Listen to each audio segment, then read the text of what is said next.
Sound good? All right. Yeah, sound great. Sound fantastic. All right. Cool. I like to dance. So I yeah. like to dance. So yeah, we got a really great cast of angels and demons here today. But I'll stop Dan clowning around, and I'm gonna let you get to know people. So I'm one of your hosts, Chris Hotomy. I'm gonna pass it on to another host. You already heard him. You already love him. Give it up for Shane Hosey. How you doing, Shane? Hi, I'm Shane Hosey. It's getting hotter and hotter in my apartment, and I don't like it.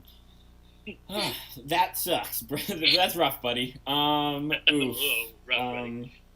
Alrighty.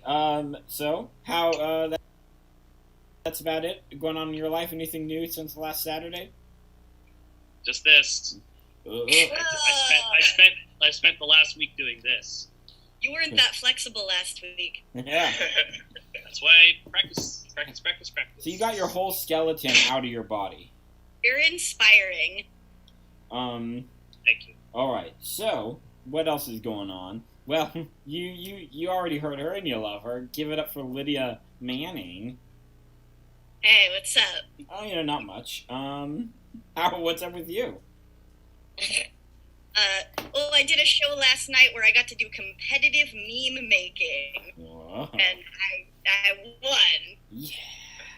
Yeah, my least favorite meme that I made was the most popular one. So That's how it is. So that the audience is idiots. The audience is idiot. The audience is idiots, Yeah. except for everyone who's watching the Twitch stream Yeah, right now. but you're not an audience. You're our close personal friends, people at home. I mean, yeah. probably. Yeah. Yeah, I mean, like, literally, probably. Yeah. Yeah. So yeah, that's dope. Let's see. All right. So our first episode is going to be Stranger Things, which has been done before, and in the good way.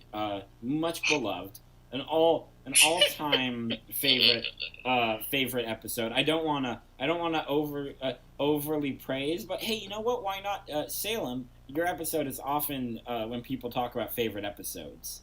Yeah, it is often there. And like from both live and listened to. People, because when we did it live, that was great, but people here are not going to experience that. They can listen to the podcast in the past, it's just a great episode full of great gags, goofs, and a lot of heart, and it ends on a lesson to let everyone know. Ooh, time out, Yeah. Chris. It used to end on a lesson because we could hand out chick tracks to the audience, but now we're doing this digitally, and so the ending's a little different. Well, Yeah. Spoiler alert! I didn't reread it. I didn't read the new version. I'm sorry. Hey, why reread perfection? Yeah. Yeah, the gag doesn't work on Zoom. I'm sorry. I was excited to see how we were gonna try to do it. Yeah, everyone, Skype us your address, and we will mail you one of these chick Yeah, tracks. they will arrive in 5 months. I don't know how long mail takes to go. So Salem, have you? So you wrote that back in 2018, if I'm correct, right? 2017. What? Yep. In the long ago year of 2017. God damn. Oh, we were all hunks back then. So have you watched Stranger Things since then? Nope. You still I haven't have watched no idea. Beautiful. So when you wrote it, well, actually, since you haven't, what do you think Stranger Things is about? So based on a 60-second plug I got in a bathroom once, there are some kids in the woods, and there are monsters in a place called the Upside Down, and the government's after some girl with psychic powers. That's pretty accurate. Yeah. And have you learned anything since, or is it just, or is your mind blissfully saved from it? Like, literally all I know about it is memes on Tumblr.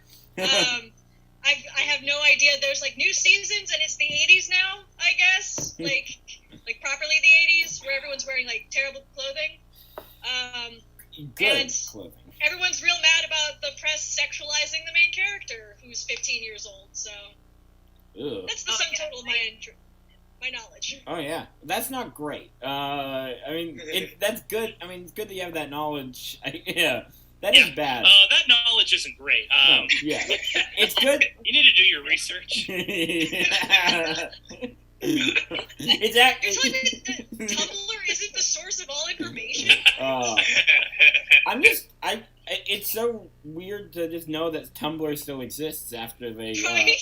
After the Never porn going purge. down. yeah, after they was like, what do people use us for? And it's like two things, which is I guess like fan memes about Supernatural and porn about Supernatural, and Actually, the supernatural stuff died in like 2018. Now it's mostly social justice movements and fan art. okay, but is it social justice movements about Supernatural? Mamma mia. Chris has become untethered. He's completely lost. Yeah. Yeah.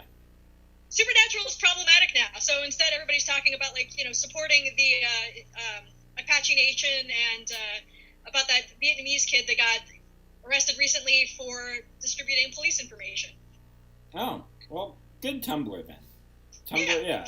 Glad Tumblr's doing good.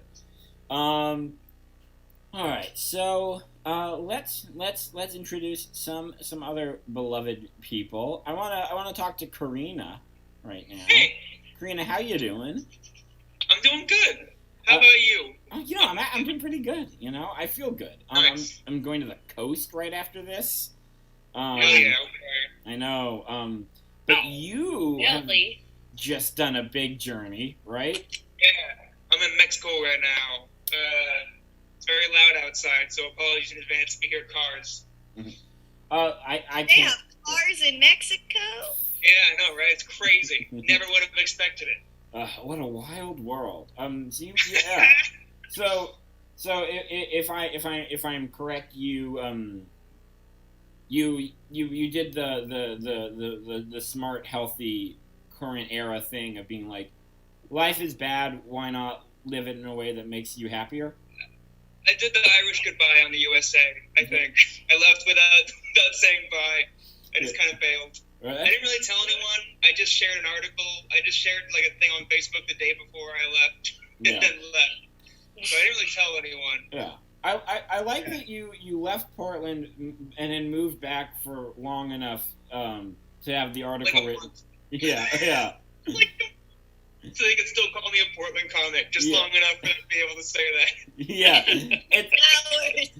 Have you had 2 articles written about leaving Portland within a year? What's up? Have you had multiple articles about leaving Portland within a year? No. They didn't- No, just the one. They didn't write one about the first time? Nobody cares if you're moving to LA. I mean, I made a fire Facebook post about it, but there was no articles. I feel like the Moving local... to Mexico gets press. That is good. You No, that's awesome. My mom always wanted to go to Oaxaca. I mean, she still It's wants to go to lovely. Oaxaca. Yeah. It's really cool. We were just eating carnitas and steak all day, every day, which is, good and bad. Yeah. You know. It's good for now. Yeah, for now. It's been a week and a half, so we'll see. Beautiful. Yeah.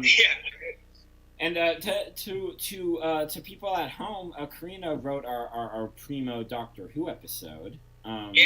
It was fun. It was fun, and that was a great room, and it was nice. A recklessly too many people room in hindsight. So cool. Yeah.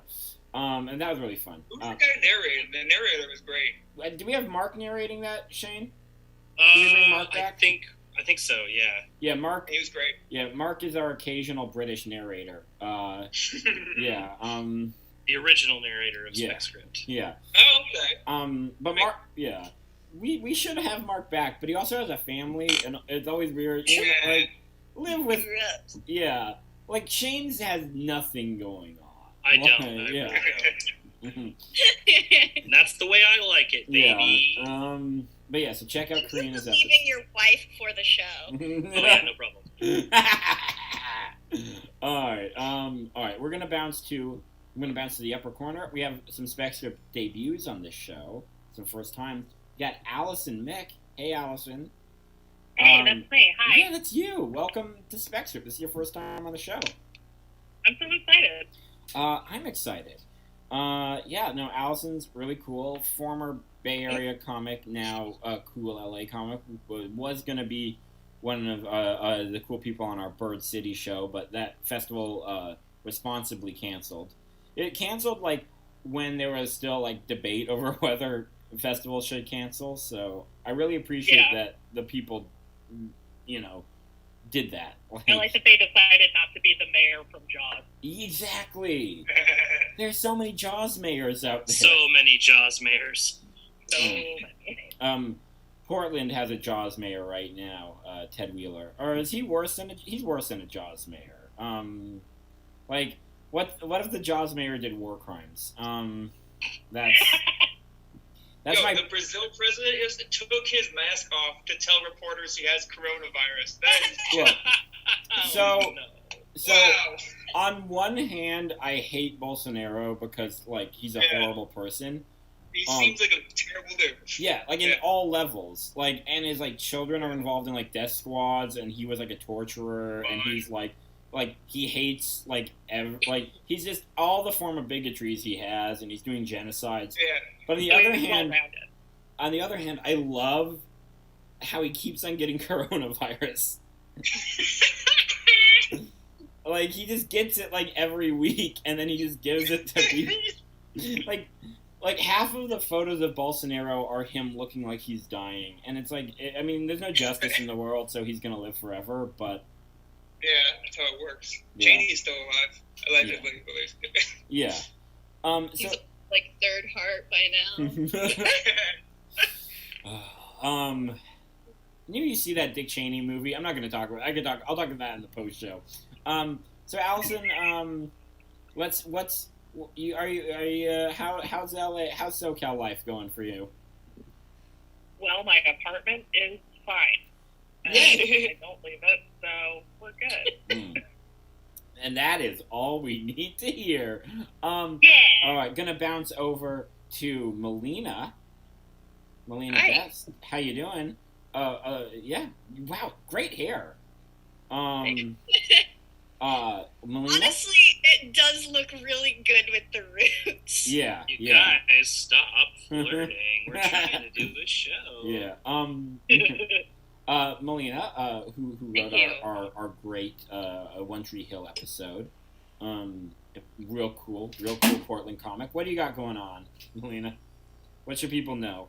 What do you want to talk about? Right now, I'm waiting on results of whether I've been chosen as Willamette Week's best Portland comic. Mm-hmm.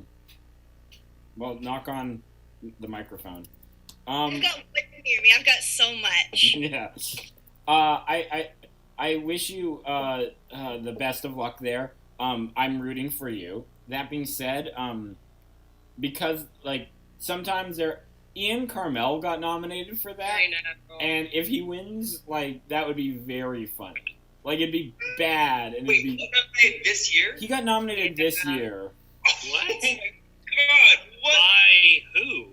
Yeah, He's been gone for years. I know. Well, I mean, yeah.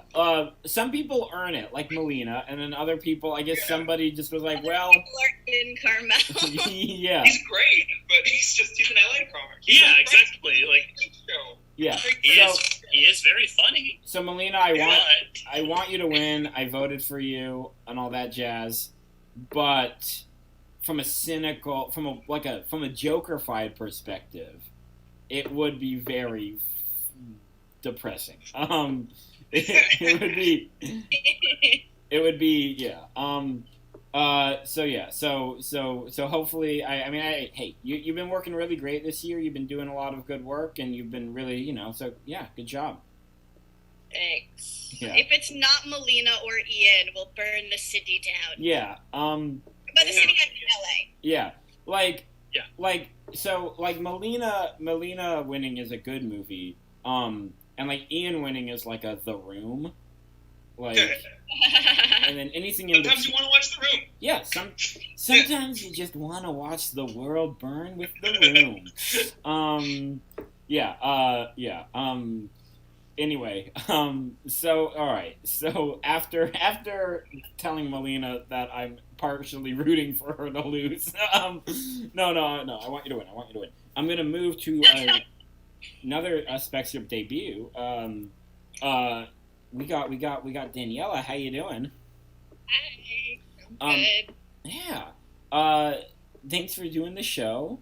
Having me. I realized I should have asked this in the post show, but I'm gonna ask it. It's Screama or is it Scrima? Good. Scream. Good. I got that moment of like panic right before. Daniela Screama. Wonderful, wonderful. Now, so what's up in your life? So I'm currently unemployed. What?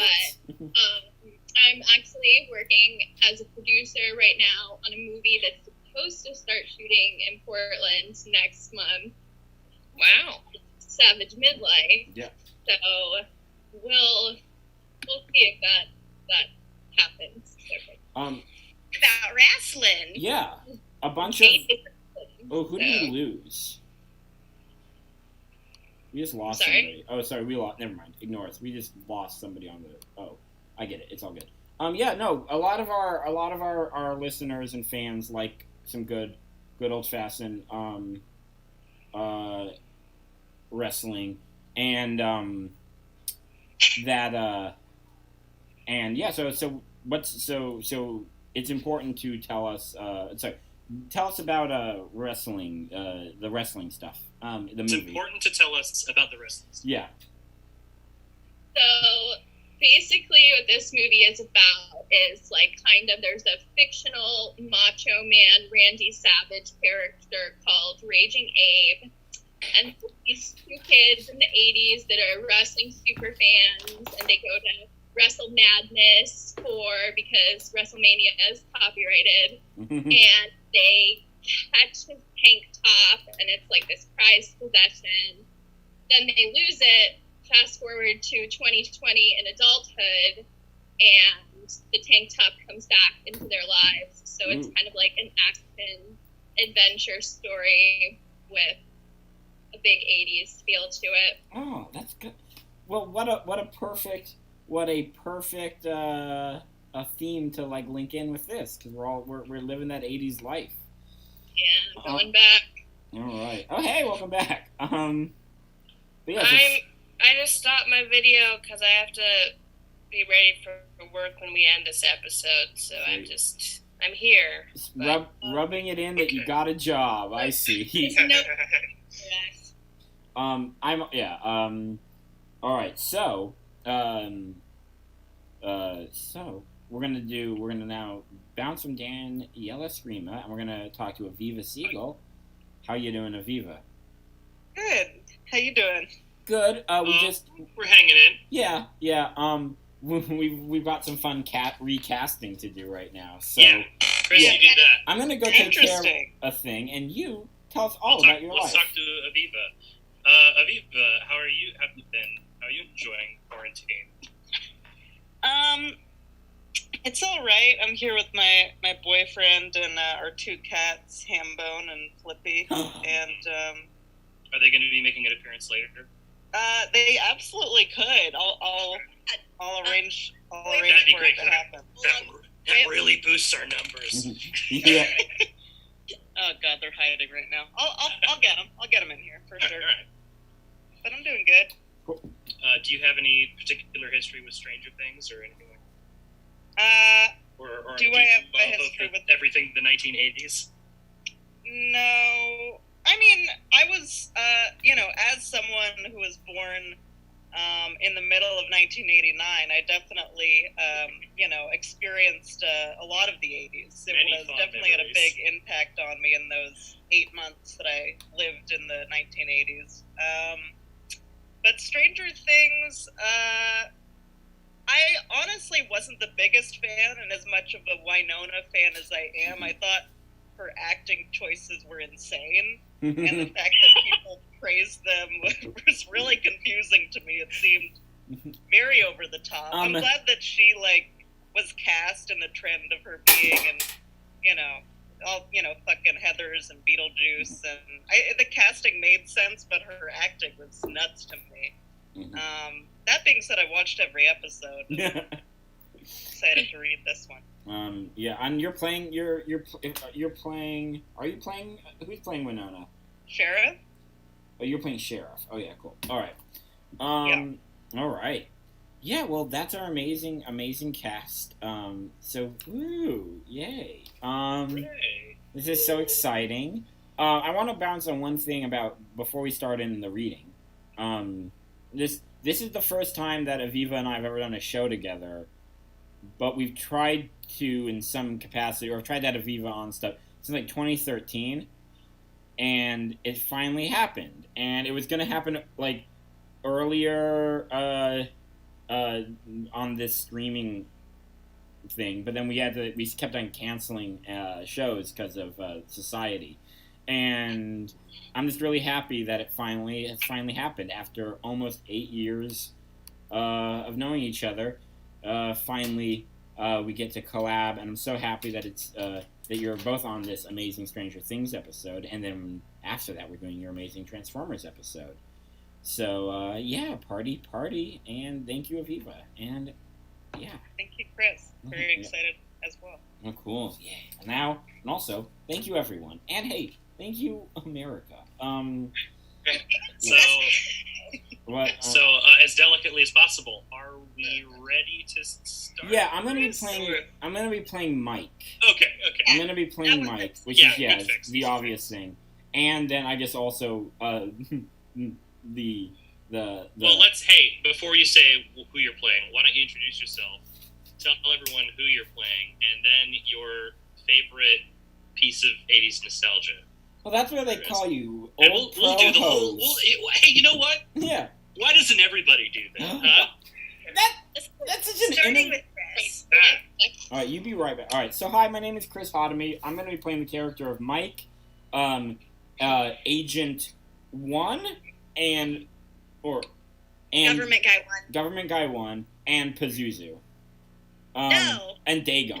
I'm Pazuzu. I'm Dagon. You're Dagon. And my favorite 80s nostalgia is I, too, was born in 1989. I was born in December, so I'm one of the last sons of the 80s. My favorite 80s nostalgia must be the Loma Prieta earthquake of 1989 in San Francisco Bay Area, which my mom says that I kicked a lot in her stomach before the earthquake happened. And I, for the longest time, used that to believe that I have psychic powers. As a kid, I was like, well, that's the proof. I have psychic powers. I knew when the earthquake was going to happen. Look, you did as a baby, but that doesn't mean you still have. Yeah, it does. Yeah. All babies have psychic powers. Yeah. That's how they learn language sometimes. Yeah. Yeah. So. Yeah. Yeah. So the Loma Prieta. It's also Loma Prieta means like dark hill, basically, and it's like, and that's a cool, but like Loma Prieta. It sounds cool. It just sounds cool, and and it sucks that some people died in it, but not as many as other earthquakes. So my favorite thing of that is that tragedy. All right, moving on to Allison. Who are you, and what's your character you're playing? 67 people died. What? I just looked it up. Oh, Shane, can I change it? Too late. Moving on. Yeah, move on. I'm Allison Nick, and I'm playing Justin. Yeah. And my favorite piece of the 80s nostalgia, just going to go ahead and say it, my mother's womb. I was born in 86. It was all downhill after that. 86, go Tigers. And let's bounce to Karina. Hey. Okay. I'm playing 11, and I was born in 90, so I'm just going to do, like, nostalgia. I'm just going to do that. My biggest nostalgia is for Yu-Gi-Oh cards. In junior high, I would play every lunch, and I obsessed over it. I would get an allowance, and I would use it to buy a pack. I miss that so much. If I could play Yu-Gi-Oh with anyone right now, I would. I miss it. Remind me when we finally do our Yu-Gi-Oh episode to have you on. Oh, yeah, absolutely. It's time to duel, baby. Let's do it. All right. Get Exodia. I've been rewatching Yu-Gi-Oh. All right. Exodia is so trash. It's just such a rare you're not gonna be able to pull it, you know. Well, yeah. All right. Trying to do the Kaiba meme. All right. Daniela, how you doing? Hi, I'm Winona Ryder, Mom Winona Ryder. And what is the question? My favorite 80s nostalgia? Yeah. Oh, the television. Commercials, sitcoms, game shows, 100% raised by the TV from 85 to 1990. So, TV for me. Beautiful. We do love TV. All right.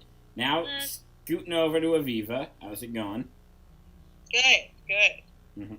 I will be playing, I think his name is Sheriff, and I don't think it goes beyond that, and that's totally fine with me. In fact, I like it. Yeah. And what am I nostalgic about from the 80s?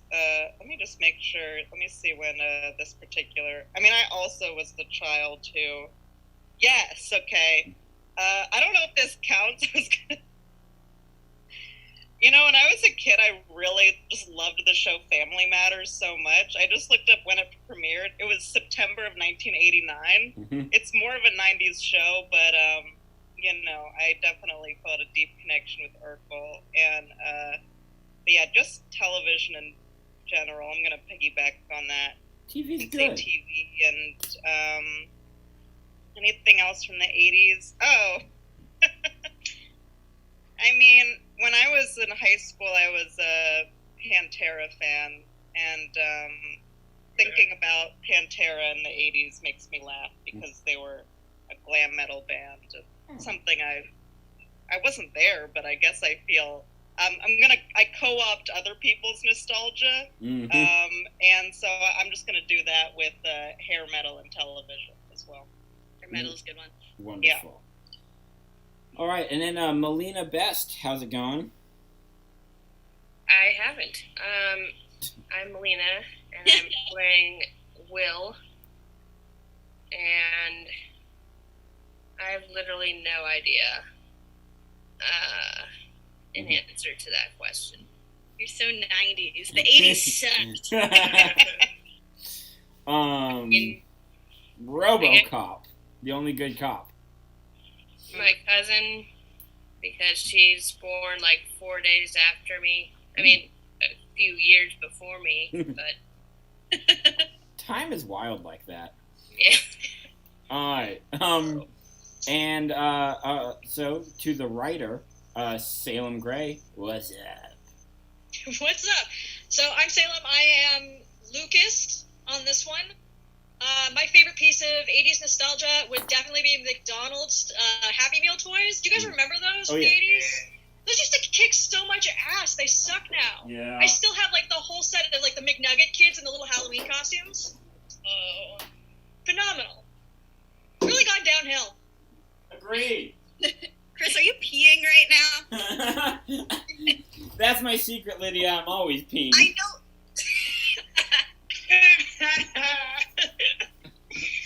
Some say that's a problem, but you know. Yeah, definitely. Yeah. All right. So Lydia, what about you? What's up with you? What about you? Tell me about the character you're playing and all the. Yeah. I'm Lydia. I'm going to be playing the roles of Demogorgon, Government Guy Number 2, and Pazuzu. And I'm a big fan of the Lost Boys movie, specifically the shirtless guy playing saxophone at the beginning of that movie. Oh yeah, That's yeah. easily the best thing from the 80s. He inspired me to learn how to play the saxophone. Ooh. Yeah, we should bring back shirtless guys playing sax. And Lydia, anything else? I think we're ready to start the show. It's funny every time. Shane, how you doing? Hey, I'm doing great. I'm just starting to sweat. I'm wearing a black t-shirt. I don't know why I did that today. Take it off and play a saxophone. Okay. I'll have to run out and buy one first. I'm gonna play the narrator and stage directions, and my favorite piece of nostalgia from the 1980s is, I don't know, GoBots. Fuck it. Whoa. GoBots. Rebel. All right, well, that's our amazing cast. Give it up for that. And now let's dive in to Stranger Things by Salem Gray, episode What About Barb? Whew. I thought that was one of the characters. Oh, really? Name. Oh, I thought that was the name. Wait, can you give me 5 seconds? Oh, yeah. All right. So, this is brought to you by Blue Chew, and Casper. Hey. Yeah. Do you want to get a boner? Eat this pill. That's what it does, right? Yeah. Is it a pill or is it gum? Yeah. Oh, hey, Is Sam. it gum that gives you a boner? I mean, I don't want either of those. Chris, what's Blue Chew? I don't know. I regret the gag. Why'd you bring it up, Chris? I regret the gag. Are Casper mattresses called Casper mattresses because, like, it feels like you're sleeping on a ghost?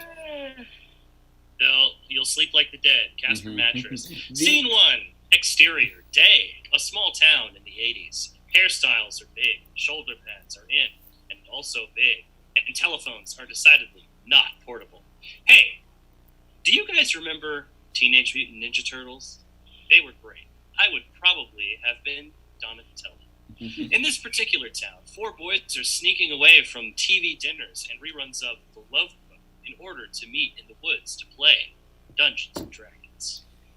You guys have better remember dice this time, I swear. I got your dice right here. Dustin gestures to his testicles. Take a chill pill, dude. Who has the character sheets? I do. And my mom packed us fruit roll-ups and tab. That's bogus. My mom only packed me raisins. That's because your mom sucks, dickweed. Now hurry up, we got a dragon this way. The boys head deeper into the woods to a clearing that looks faintly ominous. They spend some time setting up tents and lanterns, digging a pit, and starting a small campfire. Then situate themselves in a circle and pull out pens, paper, and dice. It's clear that these boys are huge nerds. All I'm trying to say is, I think that Phoebe Cates is hotter than Elizabeth Shue. It's your turn, Will. All right, jeez. He's interrupted by crunching noise on the tree. Hey guys, I think someone might be out here. Don't wig out, it might just be Lucas's mommy coming to tuck him in. The boys laugh nervously, trying to see beyond the lantern light to whatever might be making the sound. The crunching noises get closer before stepping just the other side of the trees. Hello? A raccoon darts out of the bushes and runs across the clearing. The boys chuckle, relieved that it isn't an enormous monster. Until Ah, beans. Guys, help! the boys turn around to see Will being lifted into the air by an enormous monster. Mhm. It looks like if Audrey 2 from Little Shop of Horrors and the Predator from Predator had an incredibly weird love child. Oh no, it's the devil! Pastor Dave said this would happen if we played D&D. Ah! Somebody get this thing off of me! Will thrashes, trying to free himself from the monster's grasp. The other 3 boys leap at the monster to save their friend, but Will's panicked flailing kicks Mike right in the balls. Mike collapses, taking Dustin and Lucas down with him, and all 3 boys land in a heap.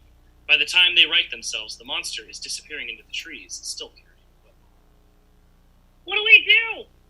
What would the Goonies do? We gotta save him. Mike, you good? That's right, Goonies never say die. The boys hurry into the trees on the far side of the clearing, but the monster is alone. I think we should head back into town and tell Will's mom what happened. She seems pretty cool. She'll know what to do. You're just saying that because you think she's hot, numbnut. Bite me, dude. The boys turn around and walk back into town. Suddenly, a girl about their age with a shaved head and a bloody nose, wearing a hospital gown, bursts out into the bushes and crashes into the 3 of them. Oh, what the hell? Shut the fuck up and run if you want to live. What does that mean? Who are you? I don't have fucking time for this. She bolts into the trees. The boys look around and notice several men in suits and sunglasses running in their direction. Rather than stick around to find out what the hell they want, the boys run after the scary-looking girl and follow her deeper into the forest. After a while, she seems to decide they've gone far enough and stops behind some bushes. The boys stand around panting while she looks back the way they came. Man, there seems to be a lot happening in the woods tonight. What's that all about? Why are they chasing you? What's it to you, piss babies? I just didn't want to get hurt because of me, but now we're clear so you guys can fucking bail, and I'm getting the fuck out of here. You're not gonna get very far dressed like that, and you're bleeding. Well, if we're all good, then we should probably get going. Dude, we're not just gonna leave her like this. Well, we could if you were trying to think with your dick. Ignore him. He's an asshole. We can't just leave you out here like this. Let us help. Who are you? Who are those guys chasing you? Those were government agents from the fucking laboratory where I was raised.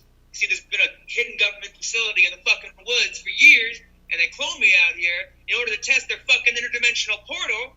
I decided I didn't want to be cooped up in the fucking lab anymore, so when the portal malfunctioned, I escaped. Oh, easy as that, huh? Well, yeah, as a living science experiment, I can do some pretty cool shit. And it probably would have been a lot smoother without you fuckwads in the way. I just want to point out, you're swearing a whole lot. I was raised by the military. What the fuck do you want? Anyway, do you know anything about the huge scary monster we saw in the woods tonight? Oh, yeah, I saw it come through the portal. It freaked everyone the fuck out. Wait, so it's not just a terrifying monster, it's a terrifying interdimensional monster? Yeah, pretty much. Well, this keeps getting better and better. Come on, let's head back into town and tell some adults. They ought to know what to do. It would take us ages to walk all the way back to town. You know, it sure would be convenient if we had some sort of portable communication device we could use to let the grown-ups know what happened. Like a walkie-talkie, but more efficient and way more expensive. And then the government could use it to spy on people. Keep dreaming, Poindexter.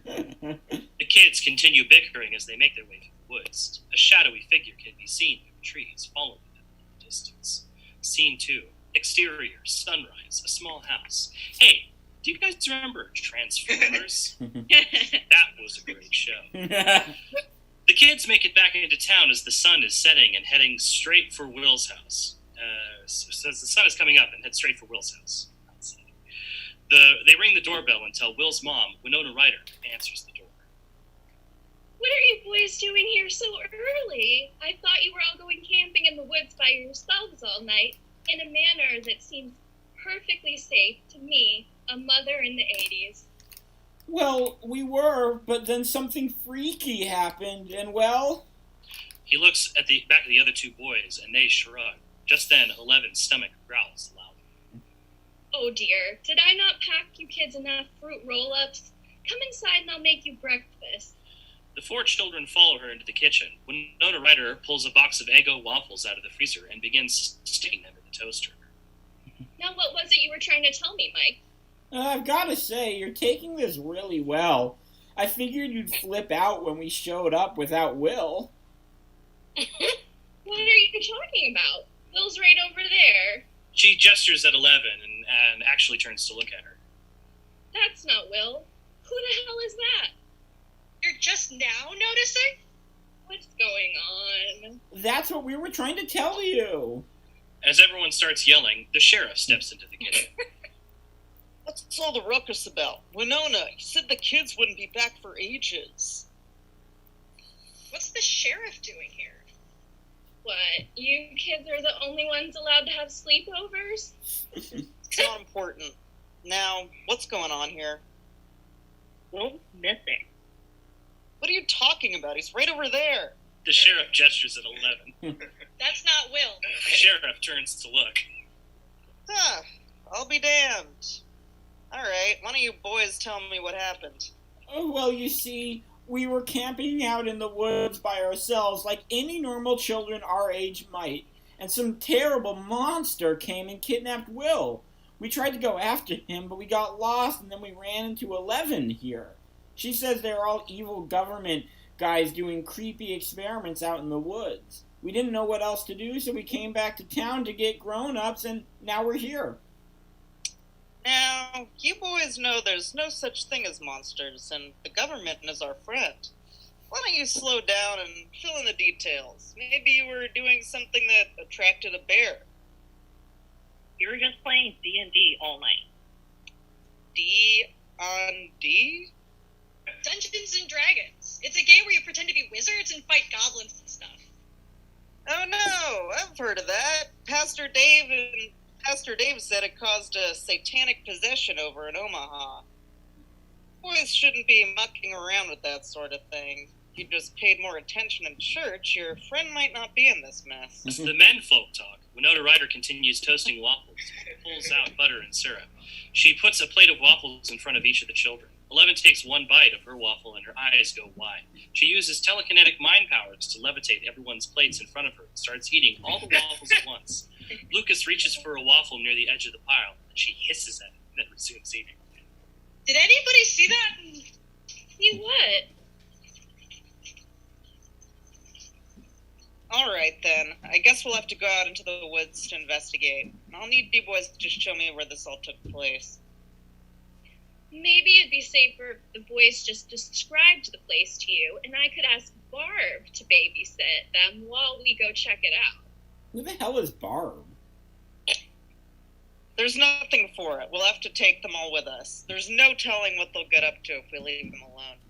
Everyone leaves Will's place, and they all pile into the sheriff's car. There aren't enough seatbelts for everyone, but no one's really worried about it.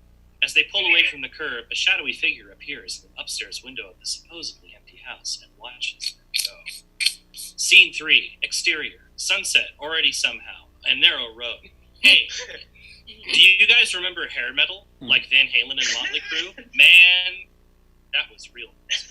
Anyway, a car full of named characters drives towards the edge of town. The sheriff parks the car along the side of the road and grabs a flashlight from the trunk. Now, everybody make sure to stick together. I don't want anyone else getting lost. For the last time, Will isn't lost. He was kidnapped by a monster. You boys and your wild stories. There's no such thing as monsters. Even if you don't believe that part, shouldn't you be a little concerned about the possibility of a regular human kidnapper? Now, where did you boys camp out last night? Hey, seriously, are either of you listening at all? Mike, why don't you lead the way? Yeah, okay. Dude, the grown-ups are mental. We're toast if we run into anything out here. Come on, boys, keep up. The group wanders farther into the woods, to the clearing where Will was abducted last night. It's starting to get fairly dark under the trees, and the boys and 11 huddle together nervously. Well, I don't see anything out of the ordinary. Which way did they go? Mike points to the far side of the clearing, and everyone follows the sheriff towards the trees. Alright, I'm gonna go for a little stroll and see if anything turns up. I'll go with you. You boys stay here and pack up your campsite, and we'll be back in a jiffy. But No buts. We'll be right back. Just stay here. The adults wander into the trees, leaving the 4 middle schoolers alone in the woods. Well, next to that, let's see if we can't find Will by ourselves. 11, didn't you say there were creepy things at the hidden government facility? Maybe we should head in that direction. For the record, I think this is a fucking stupid idea and we're all gonna get killed. Come on. We've at least got to try to save Will. 11 sighs and leads the boys deeper into the woods. After a while, it starts to get too dark to keep going. well, now what are we gonna do? Calm your tits! When it gets late enough, the government agents will turn on the fucking portal. Just then, there's a flash, and a bright green light is shining through the trees from a point not too far away. And there you go. That's weird. I didn't see anything like this last night. You'd know, wouldn't you, Tweed Lord? You know, I've been meaning to address this for a while now, but I really don't feel supported and cared for when you talk to me like this. Why are you behaving this way? I don't know, probably because of internalized unhealthy ideas of appropriate masculine behavior from watching my father and the role models on TV. I'm terrified right now, and I'm covering for it with aggression because I don't want to seem weak. Aw, that's okay, man. We support you. No one's gonna judge you for having feelings. Just maybe in the future be more conscious of how you express them. Thanks, you guys. I'll try my best. The boys group hug and have a moment of respect and healthy male bonding. This is almost immediately interrupted by an awareness of gender norms in the era.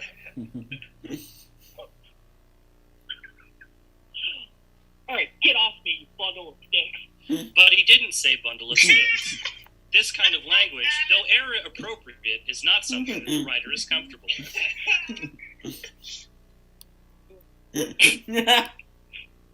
Oh shit! I'm sorry. Come on, we gotta get to the fucking portal. Lost in the joke. The kids creep closer to where the light is coming from. A shadowy figure behind a tree observes their progress. Scene 4. Exterior. Night. The woods. Hey! You remember when the president wasn't trying to kill us? Yeah, me neither. What up, Ronald Reagan? In a clearing in the trees, there's a large green glowing portal on the ground being guarded by a couple of evil government agents. And you can tell that's what they are because they're wearing suits in the middle of the woods and messing with unnatural forces beyond human reckoning. 11 gestures for everyone to hide behind a log. They stop to scope the situation. Boy, this is a pretty rad assignment, huh? Here we are, both in our early 20s, and we've got stable jobs that pay well. As long as we don't ask too many questions, we'll be retired in no time. I'll say, it sure is nice having no student debt. I'm planning on buying a house on my government salary, since that's a thing I can afford to do. Sweet. I'm getting married soon, and my fiance and I are already talking about starting a family since there's no financial impediment whatsoever. Yeah! They high-five. 11 and the boys duck behind the log and plan their next move. I don't know if we can sneak past those guys, and there isn't any way around them. Are you sure we need to go in there? That's where the monsters come from. So if the monsters have your fucking friend, then that's where he is. Maybe we should just go and ask them if they've seen Will. I mean, they're not going to hurt us or anything, right? Right, I'm sure the shady-ass government agents who have been using me as a fucking lab rat my entire life and use whole fucking jobs to keep this stuff secret would like nothing more than to help you find your fucking friend. Great, let's go then! Boys charge out of the clearing. 11 does not. Hey, have you guys seen a monster carrying a screaming kid come through here? Whoa, whoa, whoa. What the hell are you kids doing? Yeah, you just see a mysterious light in the woods being guarded by strange men in suits and go charging toward it? That doesn't seem like a great decision-making to me. Well, you see, our friend was kidnapped earlier by this big, horrible creature, and then we thought a weird monster might come from a weird place with weird lights guarded by government agents, so we decided to come check it out. Man, now that I'm saying this out loud, it sounds like a bad plan. Yeah, that sounds like a terrible plan. Think it through next time. Except there isn't going to be a next time, because you kids are coming with us now. What? That's stupid. I'm not going to do that. We still have to find our friend. Tough. Now get over here so we can handcuff you and take you back to the facility. The kids don't move, so the government guys draw their guns. On seeing this, 11 heads towards the action. I said, get over here. I wouldn't fucking do that if I were you. Oh yeah? And why not? Because I can kill you with my brain. 11 narrows her eyes at the two government guys, like she's focusing real hard. The government guys raise their guns like they're going to shoot her, but then they both drop their guns and start screaming and clutching their heads. Within seconds, they're both dead on the ground, and 11's nose is bleeding again. Well, I'm traumatized. Damn it, I told you kids to stay put. Winona Ryder and the sheriff enter the scene. They are both out of breath, and the sheriff's shirt is buttoned wrong for some reason. Neither of them acknowledges the bodies on the ground. Seriously? I mean, take a look around. It should be pretty obvious what's been going on. And where did you two go? Hey, what's that weird glowy hole in the ground? Mike makes a sputtering noise and seems to be on the verge of freaking out. 11 steps in to explain. That is the fucking portal to the other dimension where the monsters have probably taken what's-his-ass. Okay, well, if Will is in there, then that's where we need to go. I'll go first to make sure it's safe. Wait, are you sure that's a good idea? We might not be able to come back. And 11 said that there were monsters in there. Oh, you kids and your imagination. Okay, here I go. He hops into the portal and disappears, followed by Will's mom. 11 approaches the portal and jumps in next. The boys look at each other and shrug, then jump into the portal one by one. No one is left to see a lone, shadowy figure approaching the portal. Yo, I'm calling it. That's Reagan. I'm guessing it's Reagan. It's following everyone right now. Oh, well, time to see what the action's about. Scene 5. Exterior, still night, a strange dimension. Hey, do you guys remember nostalgia? We used to have proper nostalgia. Now they just remake everything. Anyway, the boys land in the heat next to 11. The adults are already gone, and again, somehow. They stand up and look around, disappointed. Did it work? This just looks like the woods that's sort of gray. It fucking worked all right. This is like a parallel dimension, all right? It's a lot like the world you know, but it's sort of a magical world between the real world. That's why it's called the Upside Down. It looks right side up to me. All right. The monster has to be around here somewhere. Excuse me? I don't wander into your realm to toss around slurs like that. The kids all start screaming at the sudden appearance of the monster they had been searching for. But when nothing happens, they all trail off and look at each other perplexed. Where's our friend? What have you done with him? He's my friend now. I made off with him fair and square. There's no point in whining about it. Who's our friend first, dickweed? It's Demogorgon, actually. But you can call me Dem. Now, I can't carry any of you right now, so you're gonna have to find your own friends. The kids finally notice that Demogorgon is carrying shopping bags, which seem oddly innocuous for a horrible monster that kidnapped their friend. I really don't think I understand what's going on here. What does carrying any of us have to do with finding our friend? And why did you take Will in the first place? The government guys always said that the fucking monsters ate kids. The kids look like they might scream again. There you go, using that language again. Honestly, none of you have any manners at all. Hey, 11's the one saying fuck all the time. Don't lump us all in together. Way to throw me under the fucking bus, dude. That's just a swear. I'm talking about the slur you keep throwing around. The M word. M word? Oh, you mean monster? The Demogorgon glares at Dustin while Mike tries to backpedal. What he means is, that's not a bad word where we come from. Who raised you?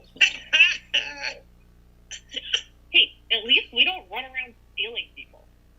Well, that's just absurd. How do you expect to make any friends? Oh, I think I get it now. Is stealing people how you make new friends here?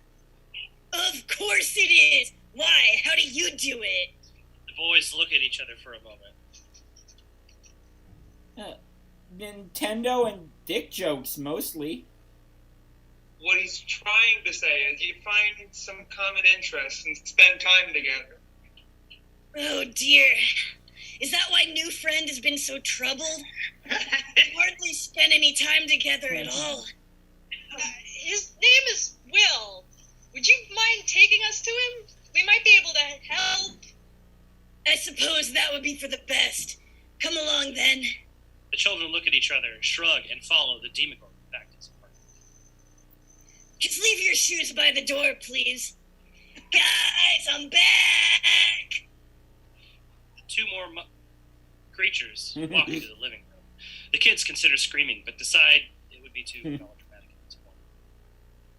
Guys, I found some kids who say they know new friend and can help us out. Kids, these are my roommates, Pazuzu and Dagon. Hey! Hi. Great. Hey, so where's Will? A friend locked himself in the bathroom and won't come out. We've been using the neighbors, which is seriously inconvenient, let me tell you. Yeah, no, that sucks. Where's the bathroom? It's the first floor on the left. Good luck in there. The boys all pile into the hallway and start hammering on the door, as indicated. Will, let us in! Whatever. I know you're just trying to trick me. Buzz off. Open the door, dickweed. Oh, it is you guys. Oh, doy. Will throws open the door, and the boys all pile into the bathroom and lock the door behind him. Man, am I glad you're all right. I sure am now. How did you find me? We followed that guy back here so we could talk to you. Did you know that he thinks you make friends by kidnapping people? I think I might have noticed, Butthead. Now what do we do? He's got all of us trapped in here. I'm not living in a bathroom with 3 dudes. That's just... I say we just book it, run straight for the door, and then take off back to the portal. Wait. Where's 11? After 10? The boys pause and look around and realize that 11 isn't in the bathroom with them.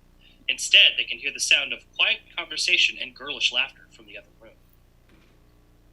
Or we could just go see what 11's doing, I guess. Enough to that. I still say we run for it. I'm not leaving her here. Come on. With Mike leading the way, all 4 boys trudge out to the living room.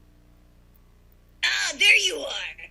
I've been having the most educational chat with your friend here, and I think I owe new friend an apology. It's Will, actually. I wanted to let you know that in my culture, stealing people is how we make friends. 11 has been explaining your concept of friendship to me, and while I can't say I understand it exactly, it seems to me that I likely went about this the wrong way. I'll say. In any case, I wanted to tell you that I am sorry. 11 fixes Will with a pointed look. That's okay, I guess. I'm glad that's settled then. Would you children like to stay for tea? Dagon just ran out for more snacks. But before anyone could answer, Dagon ran back in carrying a familiar figure. Mom? Will? What the hell is going on here? Oh, look, everyone! I found a new friend! We were just fucking talking about this. Dagon, put her down. What's the matter, Dem? I thought you would be psyched to have a new friend. A new friend. Since the other new friends won't be staying. But before anyone can answer, the sheriff bursts into the apartment with his gun drawn. Put her down, you monster. Whoa! Ah, cool. Now I know where you kids have been learning that sort of language. Oh, everybody cool it! Come on! The scene freezes. No one wants to piss off the telekinetic creature. Dagon, could you please put her down? Dagon sets Winona down Winona Ryder, who rushes to the sheriff's arms. Great. Thanks, Mom. Now then. She proceeds to explain differing cultural norms and expectations to the assembled group in a way that is both heartwarming and educational. but not very funny, unless you think the F word is funny. Does that make sense to everybody? Yes, I see now that I've been expecting everyone to conform to my cultural expectations of what's normal.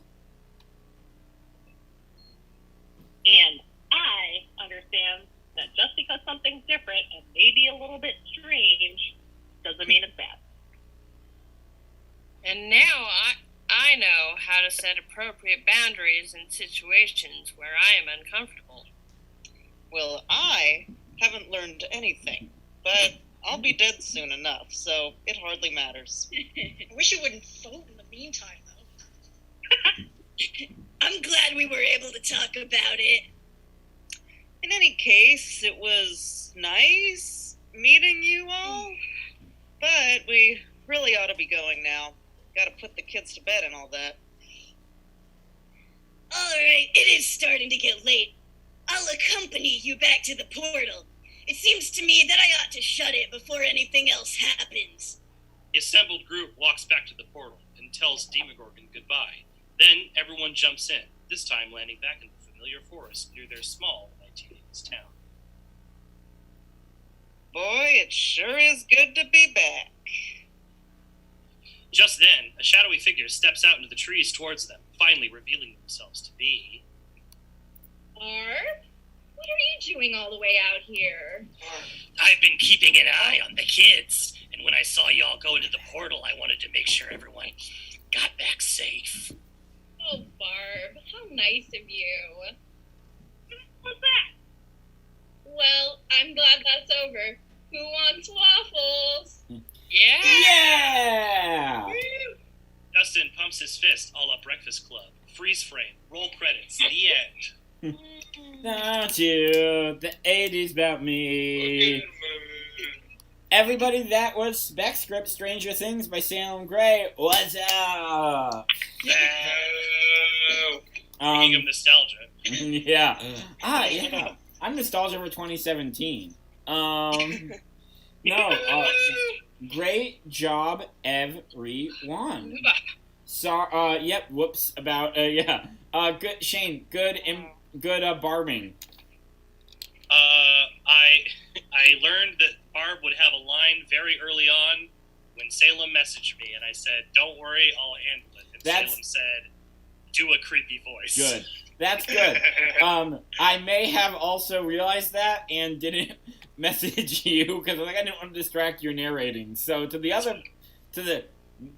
history will never know who the other Barb was going to be. But no, good creepy Barb. Creepy Barb stuff. All right. So yeah, great job, Salem. In the live version, we gave out copies of what was it? Wait. Talk for a moment. So, the notorious racist Jack Chick writes these things called Chick Tracks. They're little comic books that basically tell you why you're going to hell. And he did one specifically for D&D and how it lets the devil into your heart and makes you a prostitute or something. So we actually brought some to the show. And the end was basically a very special episode wrap-up of, hey, kids, we've had a lot of fun tonight, but don't play D&D. This is the book you handed out, right? And then, we threw those into the crowd. Yeah. Jack Chick... Is Jack Chick dead yet? Yeah, he died. Jack Chick... The company's still going strong, though. Yeah. Please don't give them any... A very sad life. How do you feel... 3 years difference, how do you feel about your creation? Really good. Actually, I was telling Shane, he gave me a heads up earlier this week and was like, if you want to edit it or anything, give it another pass. I was reading through it going wow, this manages to be still surprisingly unproblematic for something I wrote 3 years ago, considering. And also, having not looked at it at all in 3 years, I was just kind of oh my god, I'm really funny. This is great. It's very affirming. Good job. And good performance, everyone. Just good job. Great script. I'm going to immediately bounce to Melina, because Melina I know has to leave. I'm glad we saved you from the Upside Down. May we say hi to the cat? May we say hi to the furry friend? Yeah. Oh, sweetie. Good angel. Great job being Will. I hope you have a fun day at your job. Enjoy work. Yeah, and good job, and hopefully you win the competition. Thanks. So, where should people find you and on the internet? If you want, you can just say no. You can pass on this. Don't find me.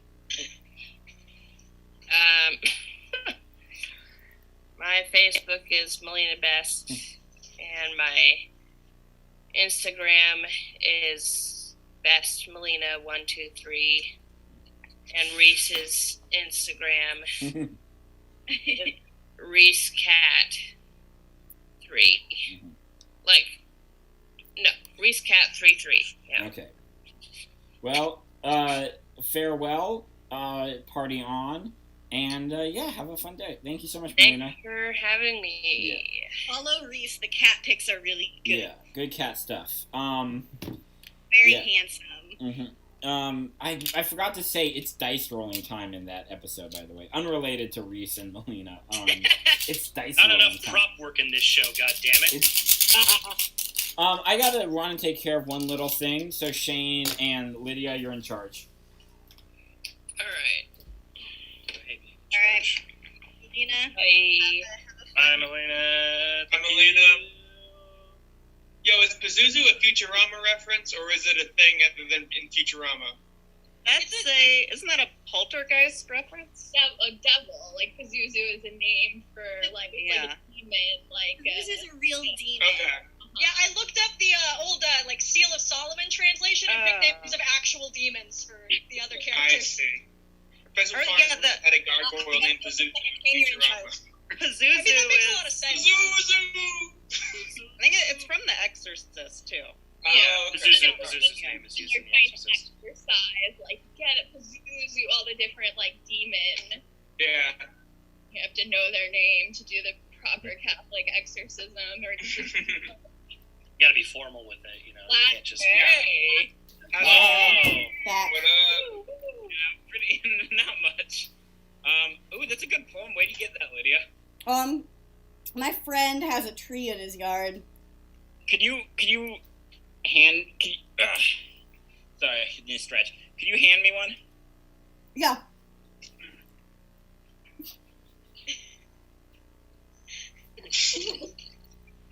That probably didn't work. It does on my screen. Hey guys, I'm gonna take off. You guys are in charge. Woo! The gag won't work. Lydia, we should stretch back. Why? Yeah, because we're about Because to I go don't in- like porn. Yeah. And that's all you've got on your computer.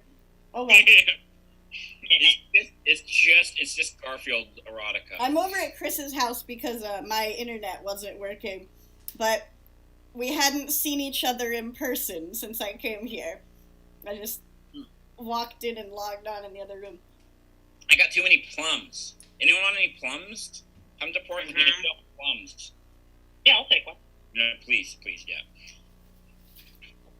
All right, I'm gonna jump down to the one down there. All right, and we're gonna then start Transformers. Lydia and I are gonna transform our screens into each other.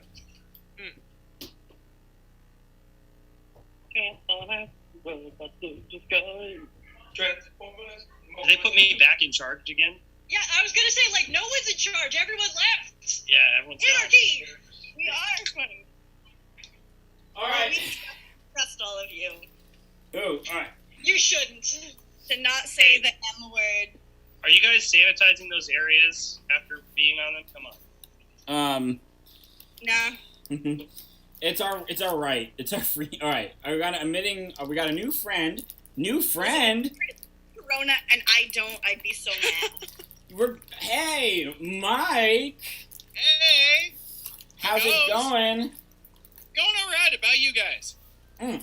Holy shit! You power chugging that Franzia there. Good Yeah. God. I don't get why Chris, people. have some dignity. Jesus. Wait. Me? Dignity? Something to think about.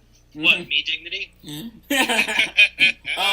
All right. So Mike's our new friend here. So Mike, tell us a little bit about yourself. Well, let me see. I am a podcaster and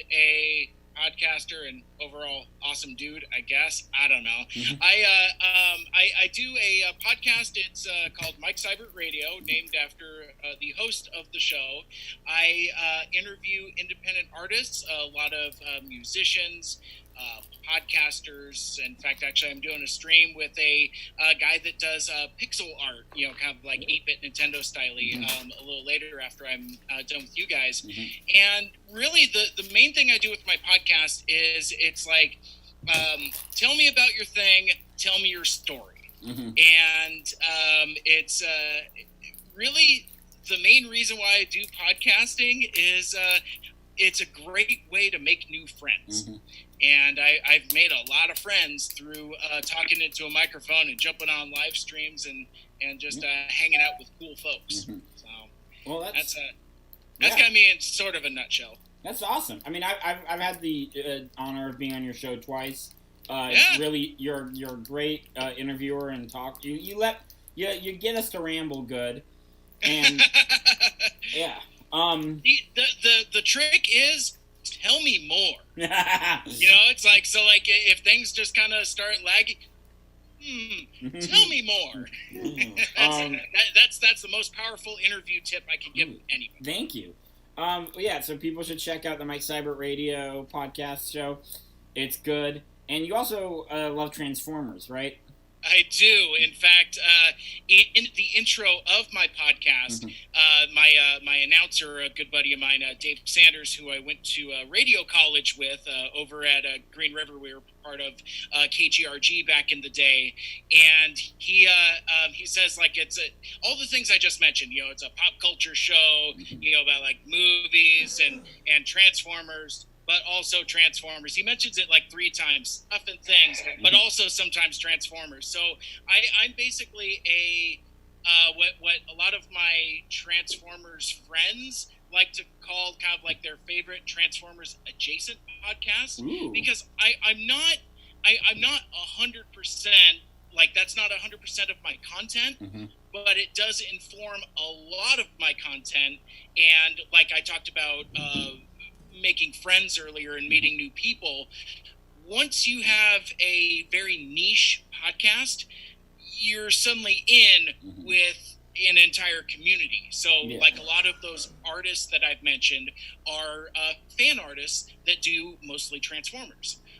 But from that, I've also gotten to know other folks in the community that like write fan fiction that gets very spicy, spicier than I ever thought. Transformers fic is it's deep and vast. If you ever find yourself on Archive of Our Own and look for exactly, I'm with Salem there. Just shake your head. Just no. I've seen what's on there. I'm good. Yep, exactly. It is a passionate fandom, and I'm glad to be a part of it for my small portion of it, at least. It's a lot of really cool people. Oh, well, yay! I'm so glad you're on. Me too. Yeah.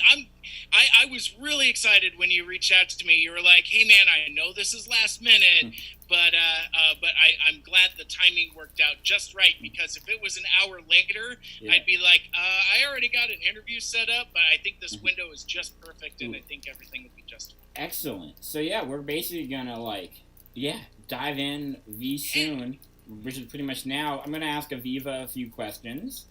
And then we're going to do the name game again, because that's for the podcast form. Of course.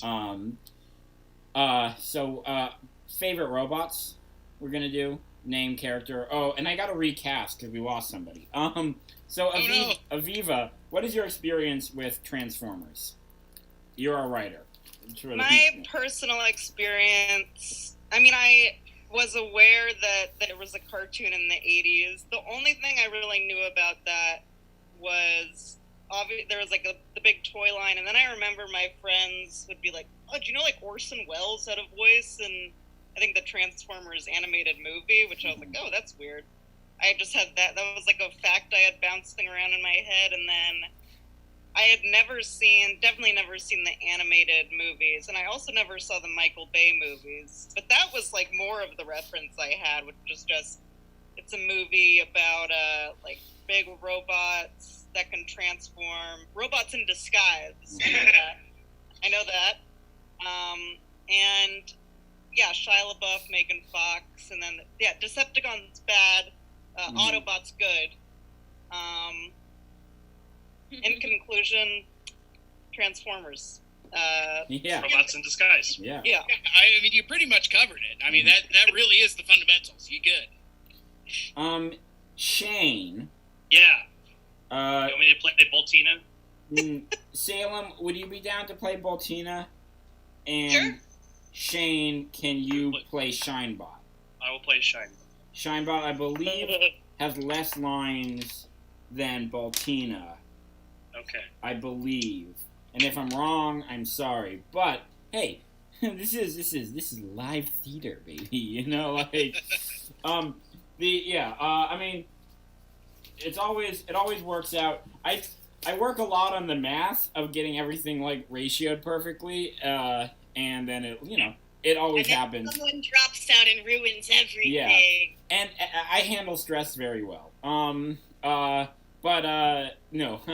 So well, thankfully we got a long heads up when they dropped down. that happens. Hey. We'll have her on something. A comic I love a lot. You know, it happens. Comics dropping out of a show is an inevitability. And usually on a show that's very easy to like handle, but like when it's like casting specific roles, it's yeah. Well, it's good because the more casting drama we have, the less technical issues. Yeah, I rubbed my eye. Gotta be something. What's wrong with your eye? I rubbed makeup in it. But it's okay. Anywho, it looks great. Thank you. Ugh. Alright. Anyway, I feel like this like red splotch that makes me look a little like a lazy Zuko. Couldn't get the Joker makeup off. Oh my God, the Joker makeup is still staining my face. That's what it was. I forgot. Lazy Zuko. Oh, I love that so much. Lazy Zuko is my favorite type of chair. Yeah.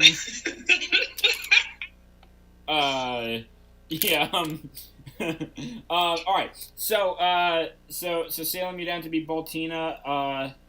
Shane, you're down to be Shinebot. Yeah. I still want you for all the other roles that you're cast for, Shane. Yeah. All right. Good. Speaking of who we are and what we're playing, Chris, why don't you kick us off? Hi, my name is Chris Hotomy. My favorite robot is Robo. Hey, who are you playing? Oh, you're right. Good point. Thank you. Yeah, Thank who are you. you playing? I'm playing Wirezone and Civilian 2, and my favorite, and I guess I can play Fairy Worker Shane. I'll like no! Fairy. Oh, you're Stop, all right. don't take my lines. All right. And I don't care. my favorite robot is probably dang, it's been so long since I remember the numbers. Oh no, Callum Keith Rennie's character from Battlestar Galactica. I think he's number. I want to say number 8. No. That's Grace Park.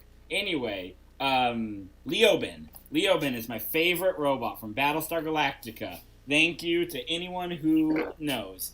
Now I'm yep. Play Fairy Worker. Alright, my favorite robot is Dinobot from Beast Wars. He sacrificed himself twice. Alright. Twice! Alright, moving on to Salem. How you doing? Good. All right. So I'm Salem, and I'll be playing Boltina, I guess. My favorite robot, just because I have to be that pretentious, is the Rider, which is an automaton that was built by a Swiss maker in 1768. It's the very first robot ever, Shane. That's so cool.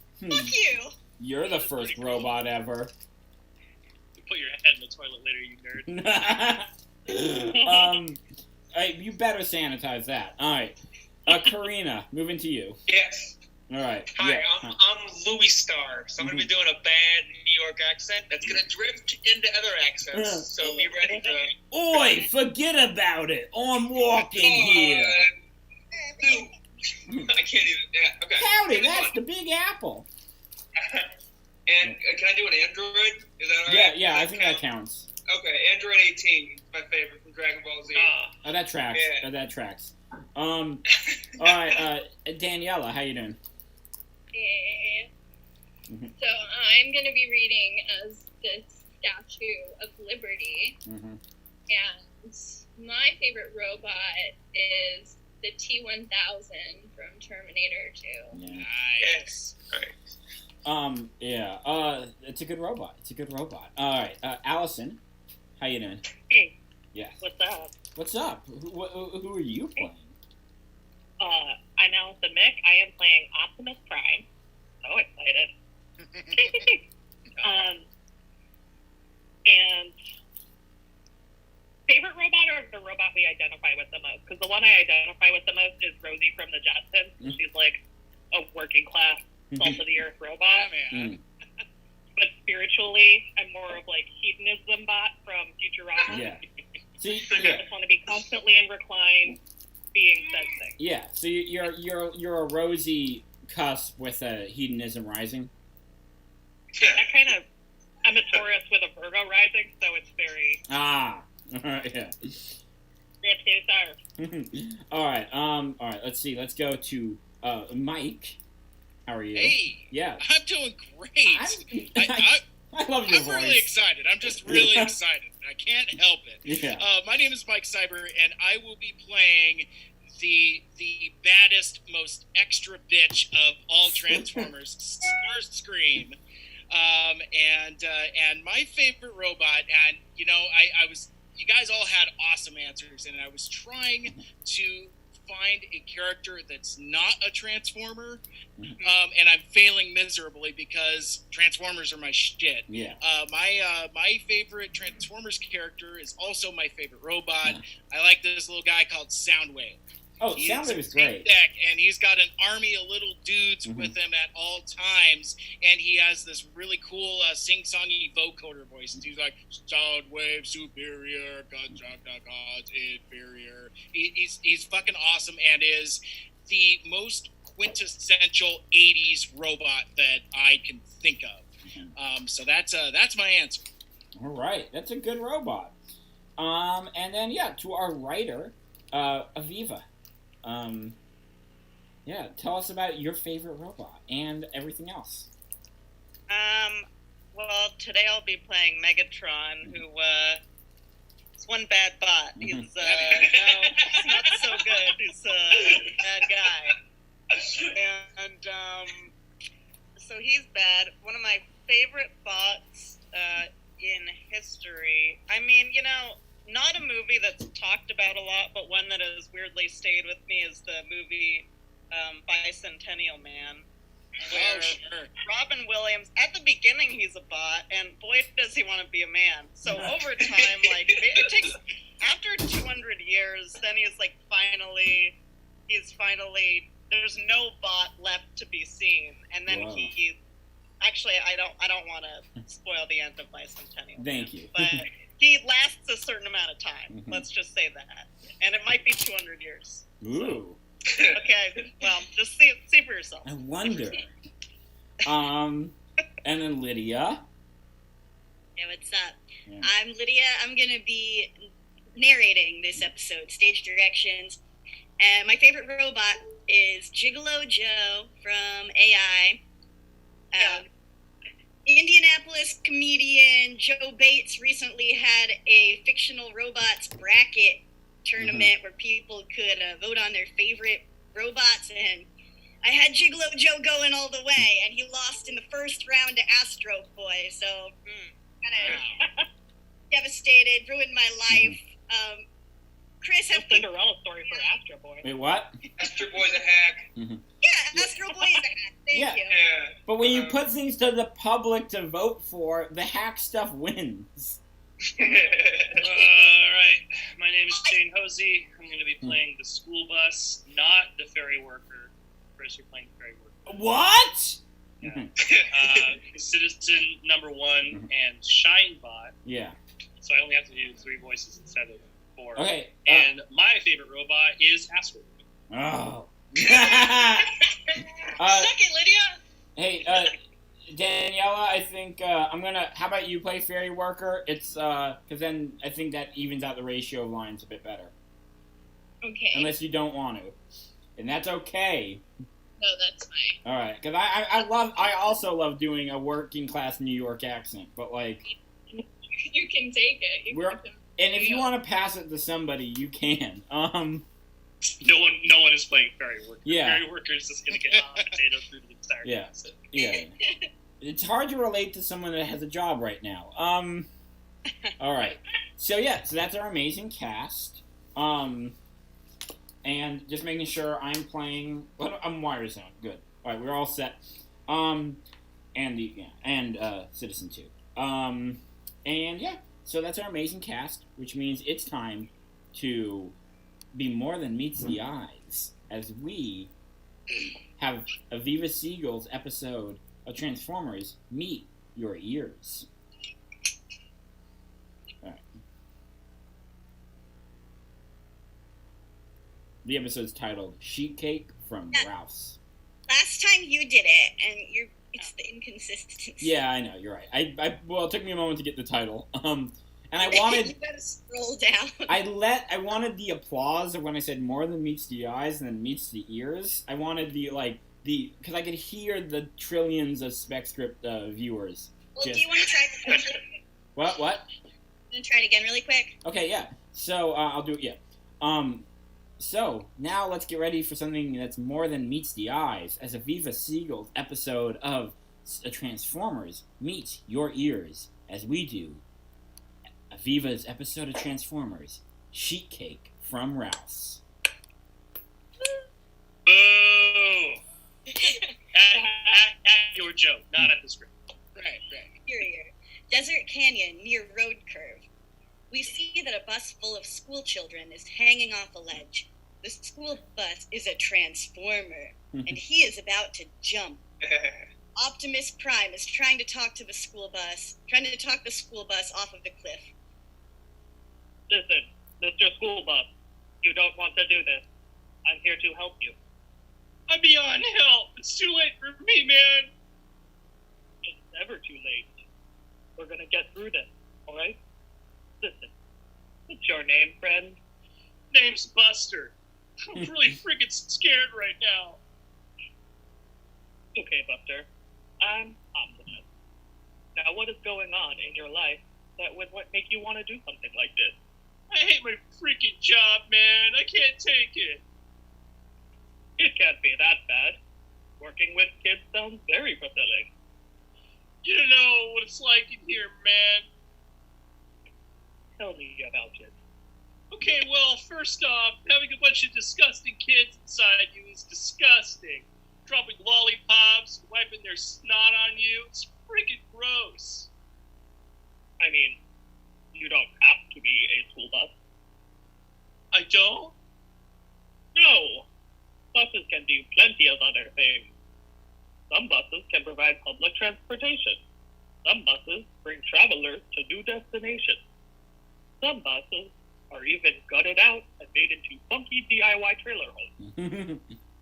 I heard they even use buses over in Paris, France. Really? I ain't never been to no Paris, France before. Always wanted to go. They got buses in Paris, France, as far as the eye can see. Some even take people to the Eiffel Tower. I guess that sounds pretty cool. Yeah, it does sound pretty cool. Now, are you ready to come back up now? Yeah, buddy. I think I just Then might be... Bumblebee flies in, playing Wrecking Ball by Miley Cyrus, while carrying a giant boulder. He drops it on the edge of the bus, causing the bus to spiral into the air. The kids are dropped off safely to the ground, while school bus explodes. Then Optimus Prime turns into an ice cream truck. Yay! Looks like it's another job well done from us, the Autobots. I never got to see Paris. Man, R.I.P. Autobot Garage. Tax taxi style theme music plays. Looks exactly like the garage for a taxi. All the Autobots are fixing their parts and puttering about. Louis Star rolls in, who looks and sounds like Danny DeVito, but is a Zamboni. Hey, fellas, bring it in. First of all, great work from Optimus Prime with a school bus of kids. Woo! Optimus. No problem, guys. Just doing my job. Secondly, it's Shinebot's birthday tomorrow. What's he gotta be now, like 50? A very funny Wire Zone. Anyway, I'm collecting money to buy him some sheet cake from Ralph's. If everyone chips in $3, we should be good to go. All the Autobots put money in the bucket, except for Starshine. All right, hold on a second here. We're a little short. Who didn't pitch in? Sorry, Louie. I don't think I can make it, so I'm gonna sit this one out. I get that. I just don't think it's about if you're gonna be there or not, so much as it's about letting Shinebot know that we value him and care about him. You think you're better than us or something? I just don't think I'm gonna have any cake. Plus, I have a plan. So, this isn't about you, it's about Shinebot. It's a few dollars, who cares? I'm not even gonna be there, Louis Star. It's my day off. You don't want to contribute to the pot? Fine. Louis, don't be like this. Tell me, what am I like? Louis, come on, You know what? Forget about coming to the annual Autobot Crab Boil. All right, you've lost. I'm turning. I can't keep the access. One more time. You know what? Forget about coming to the annual Autobot Crab Boil. You've lost that. I'm just gonna do Linda from Bob and Burgers. You've lost that privilege. Nice. Good choice. What the fuck? It's my favorite event of the whole year. Well, you're being a freaking asshole. I'm an asshole. You're an asshole. As a matter of fact, I've been thinking about teaming up with Megatron and the Decepticons. What do you think about that? What do I think about it? You should get your sorry Decepticon ass out the fuck out of here. Get the fuck out now. Starscream looks to Bumblebee. You guys are just gonna stand there like a bunch of fucking chumps. Fuck this, I'm out. Starscream looks back to give the Autobots one more chance to stick up for him, but they all look to the floor. Starscream leaves in a huff and slams the door. Who needs you? The Autobots stand there in silence until Optimus Prime comes forward. You're just going to let him go like that? After all we've been through? I'm gonna be honest with you, Prime. We lost Starscream a long time ago. Exterior, an isolated road leading to Junkyard. Starscream, glad to see you finally took my offer. I've had it up to here with these Autobots. The nerve of those guys. I can't believe I used to call them my best friends. It's okay, Starscream, I totally get it. Those guys are two-faced. What happened? So today, they ask all of us to chip in money for Shinebot's birthday, right? And they know that I can't be there that day because I have jury duty. Uh-huh. So, they asked me to contribute, but I don't think I should have to, especially since all they did for my birthday was make a jib-jab of me dancing to I Feel Good by James Brown. Sure, like the gesture was nice, but also just feels kind of lazy. Yeah, and on top of everything, they're also doing a group trip to the Statue of Liberty tomorrow. For Shinebot's birthday? Yes! Wow, attention hog much? Seriously. You know, Starscream, I think we can give the Autobots a trip to the Statue of Liberty. They'll never forget.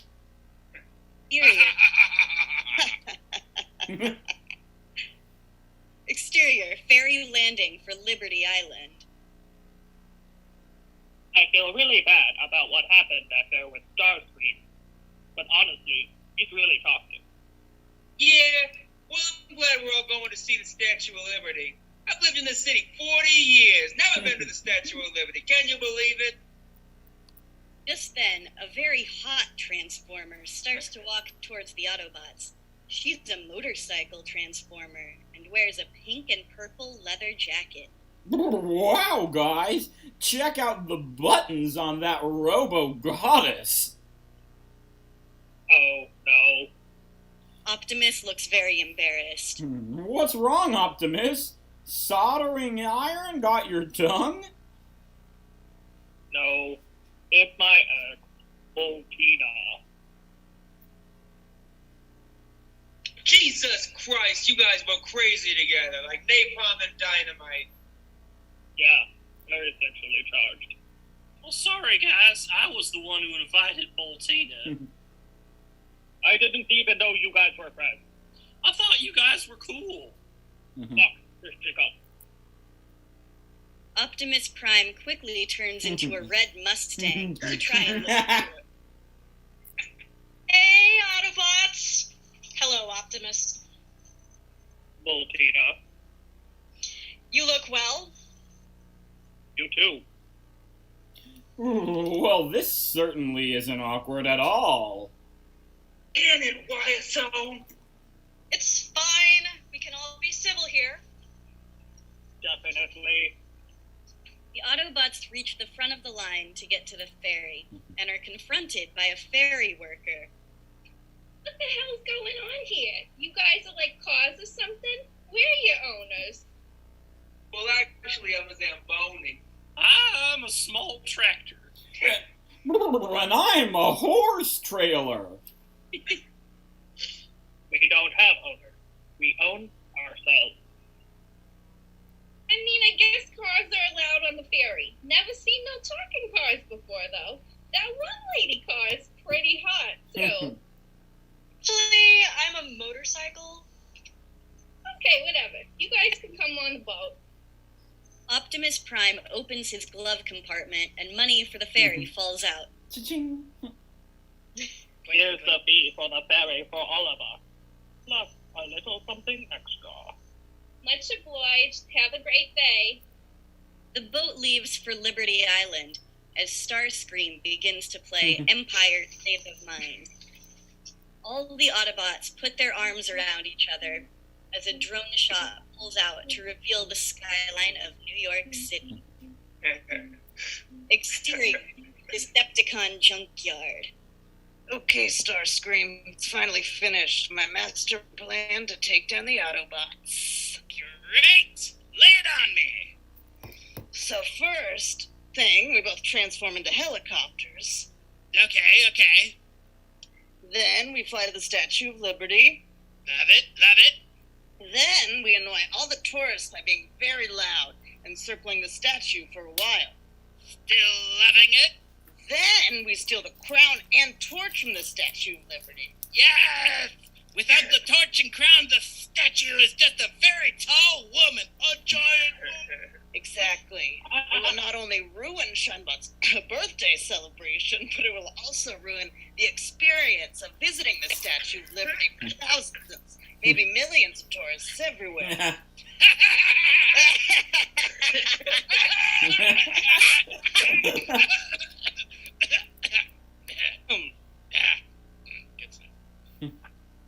Interior, Statue of Liberty Museum.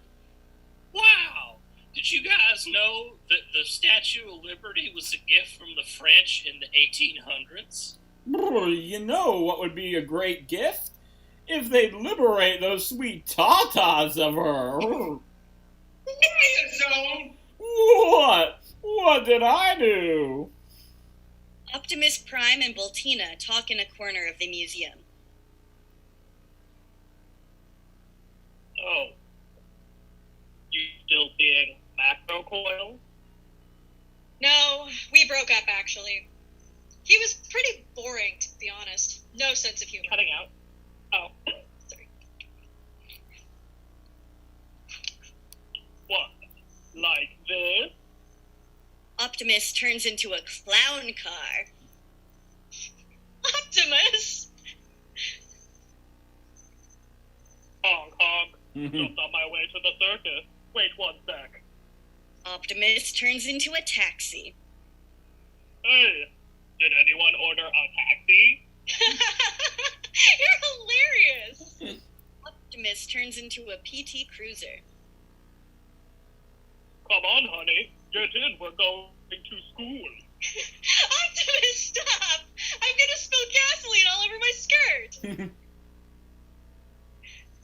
I always did know how to make you laugh. That is true.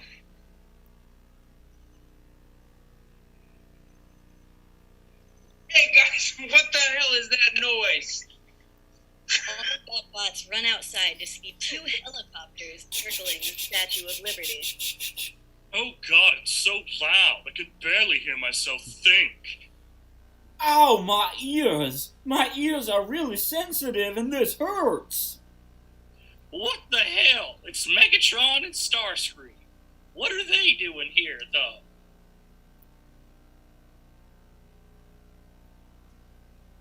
Whoa, Optimus!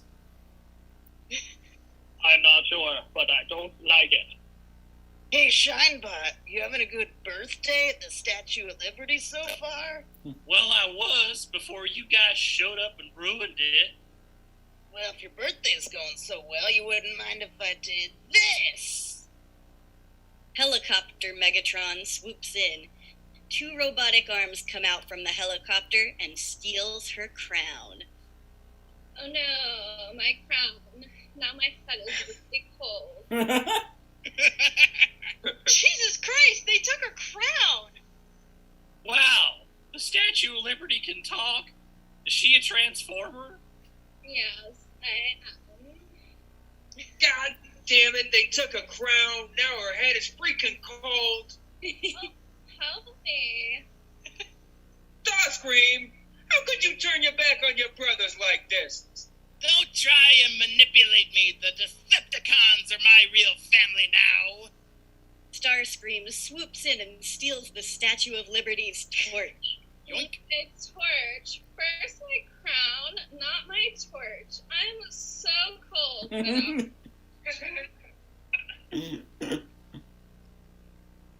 I'm doing this for my family, my new family, the Decepticons. Oh God, Optimus, see that? Without a fire torch, she's cold now. Do something. Hold on. Let me get that torch for you, Miss Liberty.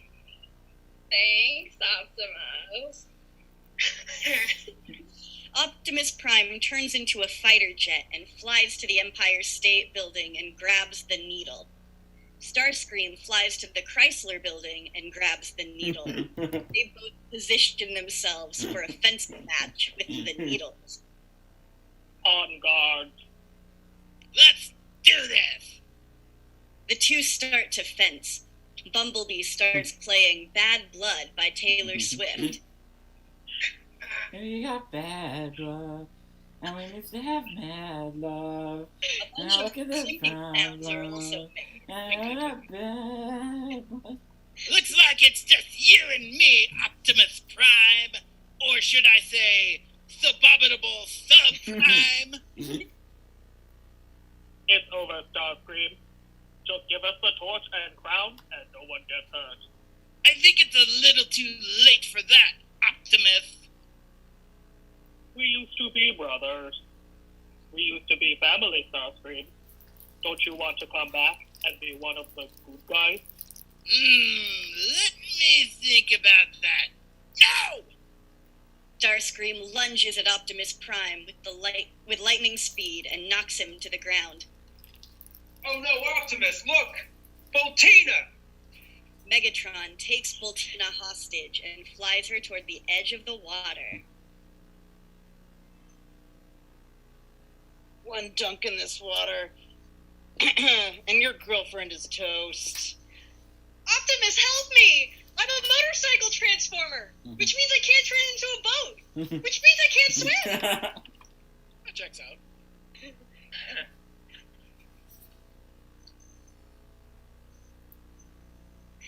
I'm coming, Boltina. Lights out, for your RoboGal, Optimus. Say goodnight, Boltina.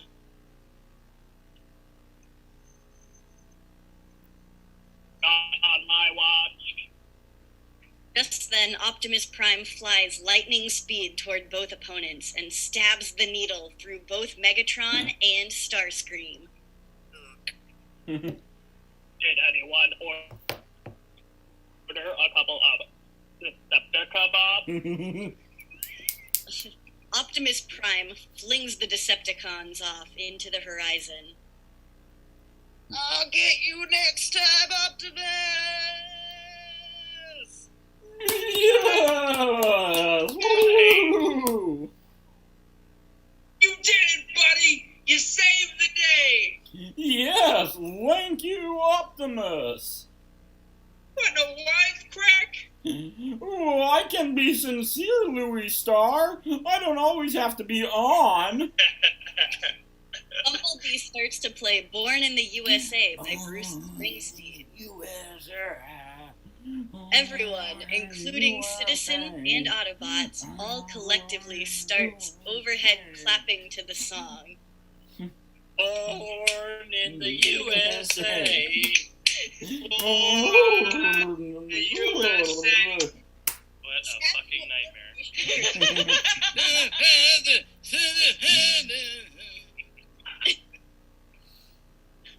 The Statue of Liberty shivers because she's cold. Oh god. The overhead clapping helped warm me up a bit, but I'm still so cold. Here, take my jacket. You look freezing. Thanks, Optimus. You're a real gentleman. It's nothing, really. Gonna be okay. Yeah, I think so. Just a little shaken up. Makes sense. You went through a lot today. Hey, this might seem weird, but do you want to grab a motor oil sometime? Wow, Optimus. I don't know. Today was honestly a lot. And I think we're better as friends. Oh, I was just asking to get, like, a friendly coffee. Not, like, a date coffee. I'm pretty sure me and Boltina are getting back together, so that would be super weird. Totally, in that case. Sure, why not? I'm also in a relationship, actually. Oh, really? With who? In the Freedom Tower. Aww. You guys make a great couple. Congrats. Thanks. It's new, but it's good. We should double date. Yeah, let's set something up next week. Sounds great. See you then. Take care. Interior, Autobot Garage. Taxi-style interlude plays. The Autobots all gather around the shop to enjoy sheet cake from Ralph's. Bumblebee is playing Stevie Wonder's Happy Birthday. Thanks a lot for taking the time to make my birthday extra special, you guys. I know the day didn't exactly turn out as we expected, but I'm happy to call you guys my best friends. Of course, buddy. Once again, great work out there today, boys. Especially you, Optimus. You defeated the bad guys, and you got the girl. You make me proud to call myself an Autobot. Optimus puts his arm around Boltina. Just doing what I do best. Which is what exactly? Freeze frame of everyone laughing and eating cake. The end. There it is. Great job. Yeah. The fucking running gag of the Statue of Liberty being too cold. Yeah. Is so fucking funny, and I can't explain why. It's funny because it starts with the crown, Yeah. And then the torch, which is It fire. offers no insulation protection whatsoever. She's so cold, you guys. So cold. Oh, they took my. The torch isn't even real. We learned about that in Jungle to Jungle when he tries to get fire from the torch. That's great. Oh, great job, Dave. Great job. As usual, your jungle to jungle talk always kills the vibe. That's a deep cut, Chris. Hey, whomst among us doesn't love Jungle to Jungle? I hated that movie as a kid. Really? Yeah. Why? All right. I had it on VHS. You have like 6 movies. Those are the only movies. All right. Speaking of vibe killing, though, I'm immediately going to bump to Mike because he has to leave. Mike, so as a Transformers fan, how did you feel about Aviva's script? That was a lot of fun. Mhm. I really, really enjoyed it because the thing that I think a lot of us fans kind of forget is that Transformers are supposed to be fun. Yeah. And this was a hell of a lot of fun. Awesome job. I really enjoyed this. And I really appreciated being invited to come out and play. I really enjoy being part of the Spec Script family. This is way too much fun. Well, I love you. In our probably never released the Linwood episode, you were great, the Joker. Thank you. No, have a great day. Thank you. You were an amazing Starscream. I knew it had to be you. Starscream had to be somebody that loved Transformers because the most beloved character, right? Or the one that has absolutely. I mean, definitely top 5, probably top 3. Yeah. And again, the most extra bitch around. Yeah, exactly. He's the best. I was actually going to say Starscream was my favorite robot, but then Astro Boy was funnier. Yeah. I mean, that is pretty good. That is pretty good. Starscream was done real dirty in the movies. I feel like out of all the characters, all of them were done dirty, but like Starscream is really done dirty. Starscream was done real dirty with that sheet cake money. Exactly. No, Right? honestly, $3. He wasn't even gonna be there. Yeah. $3 don't grow on trees. Yeah. Especially because like Optimus Prime just has like so much money in his like. I love that change just starts spilling out. Yeah. I liked all the card transforming gags. Yeah. So Mike, people should check out the Mike Siebert radio show. It's a beautiful podcast and with great Lucia Fasano's been on a bunch of times. A big fave of the Spec Script show. I'm sure a bunch of other cool people that have, of course. So keep on living and rocking in the free world. And all right, until next in time. the USA. There it is. All right. Thanks a lot, folks. Peace I out, buddy. will see you sometime in the future. All Peace. right. And until next time, wash your hands, make good choices, and wear a fucking mask.